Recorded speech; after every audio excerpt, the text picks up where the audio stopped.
À quand la fin du couvre-feu à 18 h? C'était la question que posait François Ruffin tout à l'heure. Il est notre invité. Bonsoir, vous êtes député de la France Insoumise de la Somme. Étant en plateau avec nous le professeur Robert Sebag. Bonsoir, vous êtes infectiologue à l'hôpital de la Pitié-Salpêtrière à Paris. Bonsoir François Ruffin. Le président vous a répondu en quelque sorte, puisque l'information ce soir, c'est qu'il se donne 8 à 10 jours pour trancher. Il dit dans 8 à 10 jours, on y verra plus clair sur l'épidémie. Pas de décision d'ici là. Est-ce que c'est suffisant? Est-ce la réponse que vous attendiez? Il y a plusieurs choses. D'abord, le couvre-feu, par exemple, c'est pas une mesure qui doit être banalisée, comme une routine. Bon, il se perpétue, il est là pendant 4 mois, et on entend dans l'entourage du président, il faut le normaliser. C'est une mesure exceptionnelle. Peut-être qu'il répond à un état exceptionnel, mais on ne peut pas la banaliser. Je vous rappelle que pendant l'occupation, il n'y a jamais eu de couvre-feu à 18 h, il était à 20 h. Pendant la guerre d'Algérie, le couvre-feu était à 20 h et il n'était pas à 18 h. Donc c'est quelque chose d'absolument inédit dans notre histoire et il ne faut pas que ça se perpétue comme ça, sans que ça soit tranché démocratiquement et sans qu'il y ait une discussion autour. Et ensuite, moi, la manière dont ça se décide avec le souverain qui vient nous dire dans 8 à 10 jours, on verra quel sera votre sort. Et moi, je continue à réfléchir dans mon coin avec mes petits conseillers, c'est une manière de faire qui est devenue inacceptable. Pendant les premiers temps, sur le premier confinement, on était pris par surprise. Et là, on pouvait se dire, bon voilà, on agit dans l'urgence et on pouvait accepter cette manière de faire. Aujourd'hui, que ce soit le chef de l'État tout seul, avec un conseil occulte qui vient décider des mesures qui seront prises pour les étudiants, pour le sport des enfants, pour les commerçants, notre voisin à côté là qui fait de la sono et de l'éclairage qui dit bon voilà, pour moi ça peut plus durer, je peux plus tenir, est-ce que je dois mettre la clé sous la porte, je suis en train de bouffer ma trésorerie malgré les aides que je reçois, ça peut pas être des décisions qui reposent entre les seules mains du souverain. Donc en fait là pour moi il y a une absence de stratégie, il n'y a pas de lumière qui est allumée dans le tunnel et pour moi ça c'est lié à une absence de discussion démocratique avec les acteurs qui pourraient être directement concernés.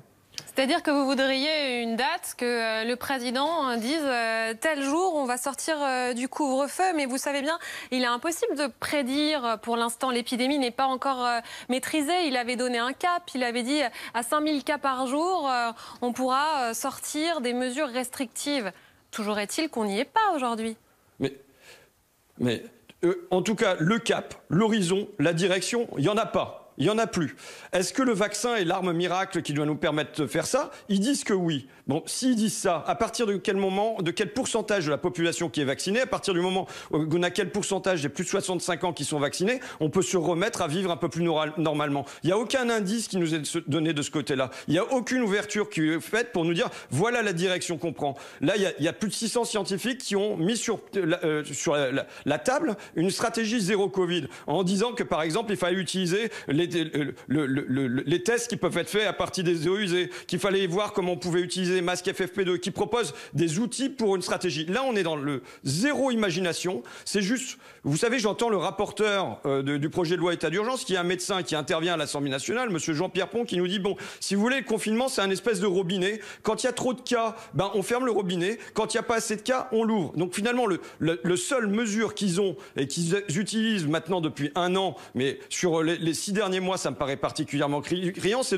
d'ouvrir ou fermer le flux de population pour dire, voilà, c'est comme ça qu'on va gérer les choses, on va restreindre les libertés individuelles, on va les réaugmenter. Non, maintenant, il faut qu'il y ait une stratégie, soit c'est le pourcentage de personnes vaccinées qui sert de guide, soit il y a d'autres instruments de traitement et ainsi de suite qu'on met sur la table. Mais là, il y a aucune discussion publique. Vous savez, c'est pas à l'Assemblée nationale que c'est discuté et ça n'est discuté nulle part ailleurs. Qu'est-ce qu'on propose aux étudiants qui non seulement là sont dans le tunnel, dans un tunnel de pauvreté, dans un tunnel de dépression, parce que les mesures qui sont prises depuis 1 an, à quoi ça conduit? Ça conduit à ce qu'un jeune sur 2 se dise inquiet pour sa santé mentale. 1/3 disent avoir des idées suicidaires. À ce qu'on soit passé à 20% de dépression dans la population. Donc ça doit être mis en relation quand même avec un certain nombre de mesures qui pourraient être prises autrement, auxquelles il faudrait réfléchir collectivement. Et là, on est dans le zéro imagination. François Ruffin, qu'est-ce que vous dites exactement? Est-ce que vous dites que vous, président, là, vous commenceriez à déconfiner, le couvre-feu, ce serait terminé?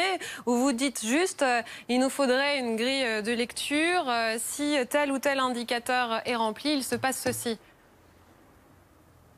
Écoutez, moi, président, pour reprendre la formule de François Hollande, ça fait longtemps que j'aurais mis en place des groupes de travail beaucoup plus larges, rassemblant des étudiants, rassemblant des commerçants, rassemblant le monde de la culture, rassemblant les gens qui gèrent le sport, et en particulier le sport pour les enfants, et mis tout ça autour d'une table en disant, voilà, comment on peut se remettre à vivre normalement, rassemblant des scientifiques qui amènent des idées neuves et pas juste manier à la fois le couvre-feu. Allez, on va mettre 4000 policiers dans les rues de Paris ce week-end pour vérifier qu'il n'y a pas de relâchement. Qu'est-ce que ça veut dire, le mot relâchement? Ça veut dire que les gens ont envie de revivre. C'est pas criminel non plus. Est-ce qu'on doit gérer juste ça par des mesures policières? Je pense que quand on est dans les premiers temps, je le redis, dans les premières semaines, qu'on est pris par surprise par ce virus, on le comprend. Aujourd'hui, 1 an plus tard, ça n'est plus compréhensible que la totalité du pouvoir soit entre les mains d'un seul homme qui estime que finalement, les universités vont peut-être pouvoir rouvrir 1 jour par semaine, et puis il y a des commerces qui sont essentiels,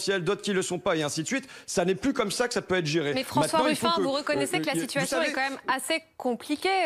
Est-ce qu'on peut accepter 11 000 morts par mois comme cela? Est-ce qu'on peut accepter cela? Est-ce qu'il ne faut pas, étant donné l'épidémie, en venir à des mesures restrictives?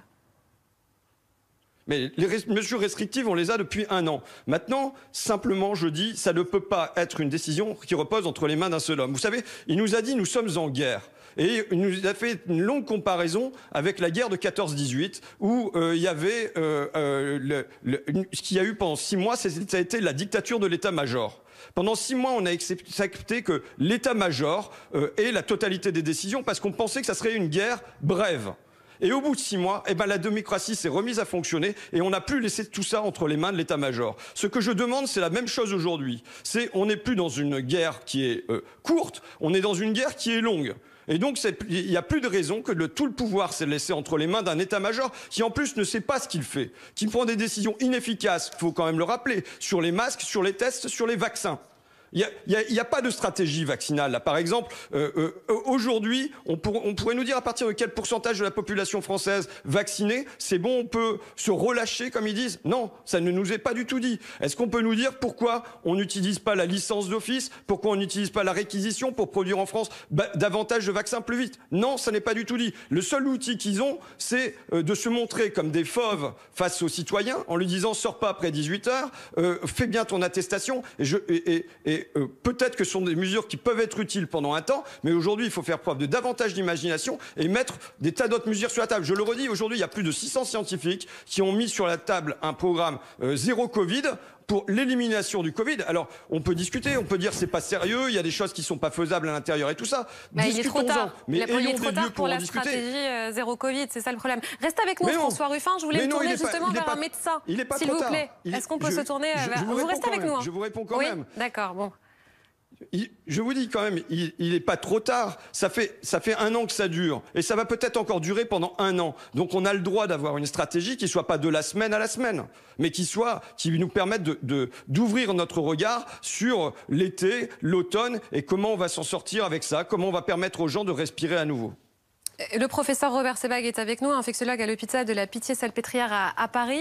Bonsoir, professeur. Docteur, mais c'est bien docteur, la promotion. Essayons d'être... Oui, je ne sais pas, c'est écrit sur ma feuille, j'avais envie de dire professeur. Essayons d'être optimistes. Si jamais on va vraiment, dans 8 à 10 jours, vers un scénario de desserrement, il ne faudra pas le rater, ce déconfinement, je ne sais pas comment on peut l'appeler, ce découvre-feu, ce sera crucial à ce moment-là. Bonsoir, monsieur Ruffin. Il y a des mots interdits. Confinement et déconfinement, on a de plus en plus peur de les prononcer. Moi, j'ai regardé la situation en Moselle et la situation à Dunkerque. Quand on voit qu'en Moselle, par exemple, et je n'ai pas été le seul à le dire, vous aviez 300 cas de variants. Et comme on n'est pas très bon en séquençage, on a dit sud-africain ou brésilien, alors que c'est pas pareil.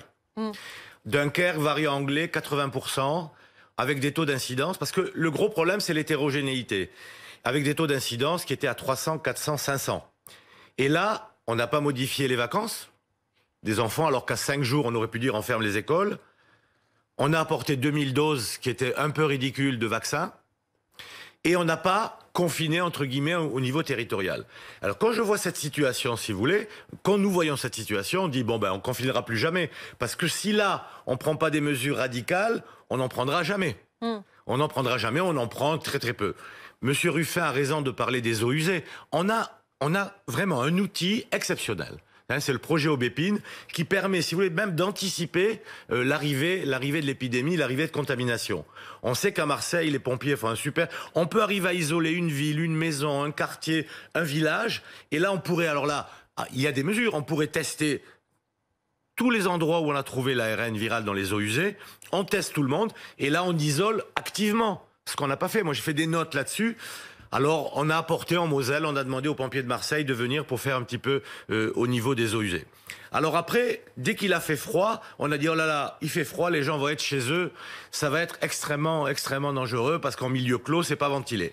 Et là, il fait beau, oh là là, il va y avoir un relâchement, mais les gens vont sortir, donc il faut voir aussi le côté positif des choses.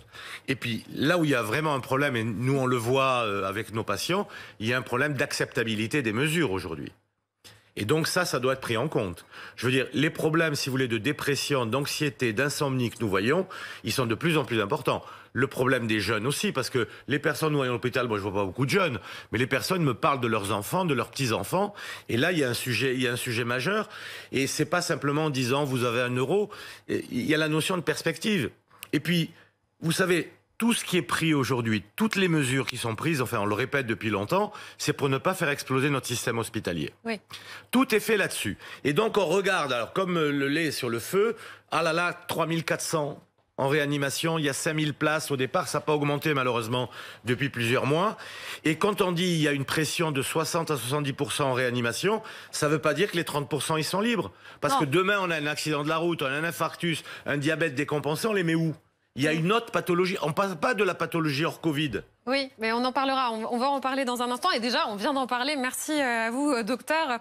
On voulait aussi revenir sur votre tweet qui a été bien commenté, François Ruffin. Ce sera ma dernière question.